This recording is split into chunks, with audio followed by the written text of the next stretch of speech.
আর আমাদের এই জরাজীর্ণ একটা পার্টি অফিস, এই যে মাটির ভাড়ের চা, সেইটার না তৃপ্তিটা অনেক কিছুর থেকে বেশি। তার কারণ আমরা এই জমিতে দাঁড়িয়ে কথা বলি। রচনা ব্যানার্জিদের মতো উপরে মাথা তুলে ইট ভাটার ধোঁয়াকে কলকারখানার ধোঁয়া ভাবি না। আমি রিসেন্টলি রচনার সাথে আমার কোনো বিরোধ নেই, কিন্তু যারা নিজেদের স্বার্থের জন্য, নিজেদের স্বার্থ, বিশ্বাস করুন এটা একটা ক্যারিয়ার হয়ে গেছে।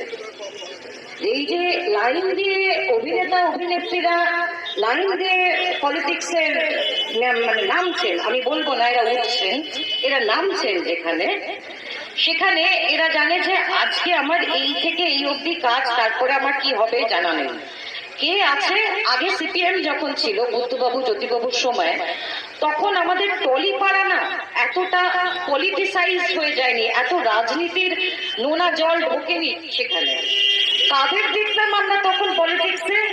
সৌমিত্র চ্যাটার্জি, মৃণাল সেনের মতো মানুষেরা, যাদের বুদ্ধি শিক্ষা এই বিষয় নিয়ে কারোর কোনো দ্বিমত থাকতে পারে না। আজকে আমাদের দোষ, আমরা এই নুসরাত জাহানদের মতো মেয়েদেরকে ইলেক্ট করে পার্লামেন্টে পাঠিয়েছি, যারা পার্লামেন্টের সামনে সেলফি আর রিল করে। সারা জীবন তো এমপি কোটায় যা যা করার করে নিয়েছে, টাকা পয়সা তছরূপ সবকিছু করে নিয়েছে। যে সন্দেশখালীর ঘটনায় সে 177 না কত একটা ধারা বললো, যাদের কোনো জ্ঞান, কোনো ইচ্ছা, কোনো কিছু নেই পলিটিক্সের। এই মানুষের সেবা করার জন্য গতবার ঢল নেমেছিল না সবার, মানুষের সেবা করতে চাই, কোথায় তারা? আমি গতবারও ছিলাম, আমি আজও আছি। আমার কোনো লক্ষ্য এমপি এমএলএ টিকিট কেটে হওয়া নয়। আসলে আমরা মানুষরা না, আমরা ভীষণ স্বার্থপর হয়ে গেছি, আমরা ভীষণ লোভী হয়ে গেছি। আমাদের এই লক্ষ্মীর ভান্ডারের 500 থেকে 1000 করেছে, বাবা তৃণমূলকে ভোট দাও।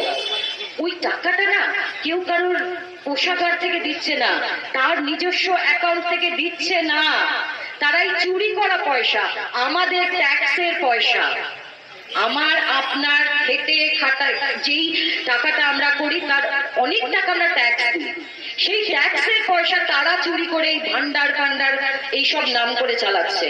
আর আমরা বোকা, আমরা মানুষরা এতই বোকা যে এই শর্টটা, ওই যে মুরগির গল্প শুনেছিলাম না, প্রত্যেকদিন সোনার ডিম পাড়ে, তো আমরা ওই সোনার ডিমের আশায় ওই মুরগিটাকে আমরা ভাবছি যে মুরগি আমাদের ডিম দিচ্ছে, সোনার ডিম, কিন্তু তার জন্য যে আসলে আমরা নিজেরা নিজেদের কত বড় ক্ষতি করছি আমরা জানি না।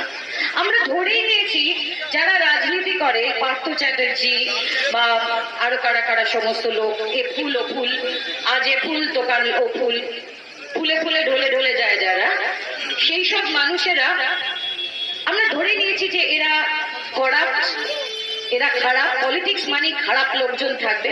তারা একটু কয়েক কোটি টাকা চুরি করেছে, যা বেশি টাকা নয়, ও তো 400 কোটি টাকা। বাবা তোমার বিজেপি এ তো 1000 কোটি, আমার তা 400 কোটি, তাহলে আমি এই 400 কোটি লোককে ভোট দিই। কেন দীপশিতাদের মতো মেয়েদের ভোট দেব না? কেন একটা শিক্ষিত ইয়াং একটা ছেলে মেয়েকে আমরা আনবো না পলিটিক্সে, যে আমার আপনার কথা বলবে, যে পার্লামেন্টে যাবে?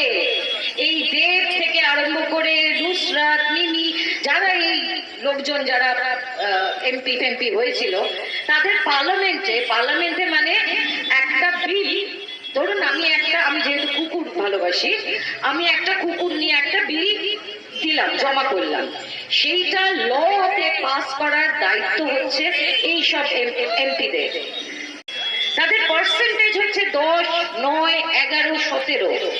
তাহলে আমাদের প্রতিনিধি তো, তারা জনপ্রতিনিধি, তারা ওই রাজনীতির জায়গায় কোনো ফিল্ম স্টার হওয়ার নয়। সে মেকআপ করে যতক্ষণ এসে পৌঁছবে ততক্ষণ আমাদের এখানের কাজ হয়ে যাবে।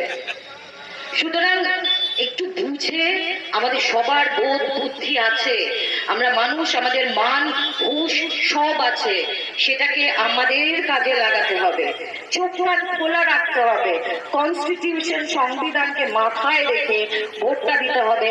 আমি জানি দীপশিতা, সৃজন, ঐশী এরা পার্লামেন্টে যাবে, এরা আমাদের হয়ে লড়াই করবে, আমি নিজে এই ডিওয়াইএফআই এর একটা শ্রমজীবী ক্যান্টিনে গিয়ে আমি প্রথম পোস্ট করলাম। তার আগে যখন সিপিএম এর জামানা, সিপিএম এর সময়ে, তখন কিন্তু আমাকে কোথাও দেখা যায়নি বুদ্ধবাবুর পাশে। এই সমস্ত মানুষগুলো যারা আজকে টিএমসি করছে, যারা আজকে বিজেপি করছে, তারা কিন্তু ধান্দায় তখন এই লোক বুদ্ধবাবুদের পেছনে ঘুরত। সুতরাং এই মানুষগুলোকে চিনুন, মানুষগুলোকে বুঝুন, আসল মানুষগুলোকে ভোট দিন, যারা খেটে খাচ্ছে, যারা আমার আপনার কথা বলতে পারবে, আমার আপনার হকের লড়াই করতে পারবে। সুতরাং আমি চাইবো দীপশিতাকে ভোট দিন।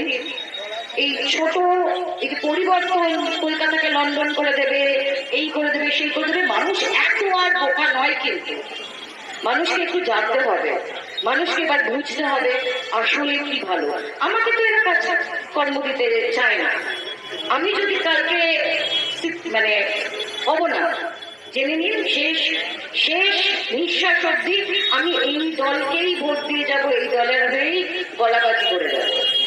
কিন্তু আজ কথার কথা, যদি আমি টিএমসি বা বিজেপি হয়ে যেতাম তাহলে একটা অন্য ব্যাপার হতো, সেটা নয়। এই মানুষগুলো না আসলে ভীষণ ভীতু। এখন আস্তে আস্তে খোলসগুলো খুলছে, মানুষ নিজের কথা বলছে, একটু একটু করে লাল পতাকা। আগে যখন দেখা যেত না, কষ্ট হতো, কারণ বাবা তো পার্টি মেম্বার। ছোটবেলা থেকে এটাই শিক্ষা পেয়ে এসেছি যে দানের পয়সা নেব না, অধিকারের কথা বলবো। দান নেব না, ভিখিরি নই আমরা, ভিক্ষে চাই না, অধিকার চাই।